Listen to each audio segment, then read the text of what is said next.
Number 2. And I'm going to pray. Are you blessed at all? I can't die like this because I have a future. In verse 20, in verse 20, the Bible says, after that, he judged them in the land of Philistine 20 years. This is somebody who was about to die of thirst. There was still 20 years ahead of him. Somebody that the enemy was about to extinct. You have a future. You can't die like this. There's an assignment on your life.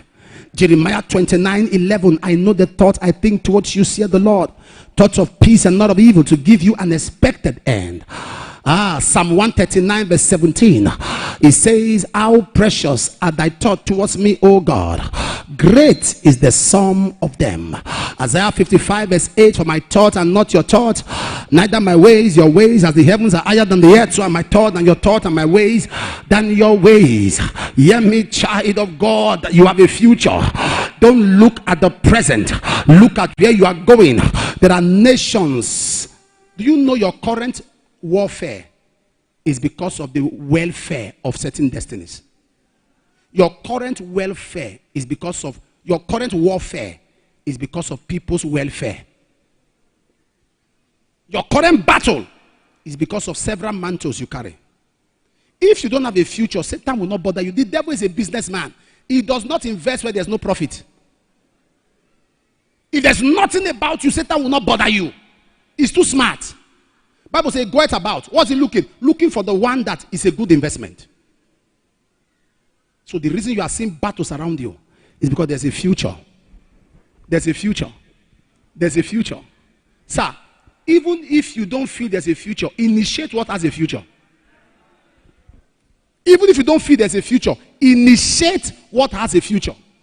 Somebody can open his mind and say, as I'm coming to this church, whatever branch you're in, this so amount is my contribution to the diesel of the service.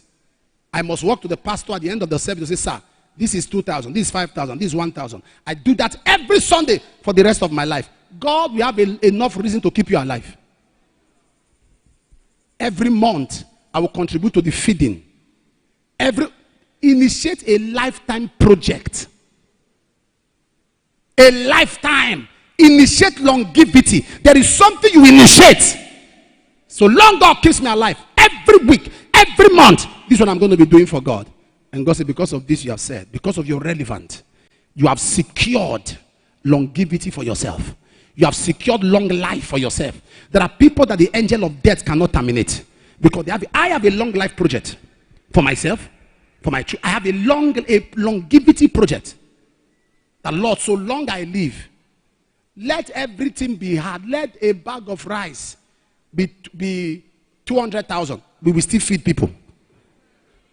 Am I talking to somebody here? Because it is a covenant. It's a covenant with God. We will still give them meal. They will still come. So when God sees that, God says, no, there are thousands of people that look forward to Saturday to come and eat. If anything happens to this person now, those people will cry and say, God, why? Initiate a long life project. A project that determines longevity. Pastor, leave this for me. Every battery on the microphone, I will be buying it. Where's the technical? Don't disturb pastor. Anything concerning diesel, my family will take care of it. For there is that, sir, listen to me. I know you say, Papa, is it all about money? Not just money. It can be cleaning the chairs. It can be every Saturday. So long I have chance, I will join the altar decorators. I will join sanctuary cleaners. Must be a long life project that heaven will look down and say, you have a long list of reasons to be preserved. I cannot die like this. There's a future. I'm going somewhere. Like I said, even if there is no future, initiate a long life project. Initiate a project that when heaven looks at. So in other words, even if you don't feel you have a future, deliberately create a future. I cannot die like this. Be upstanding. My time is up.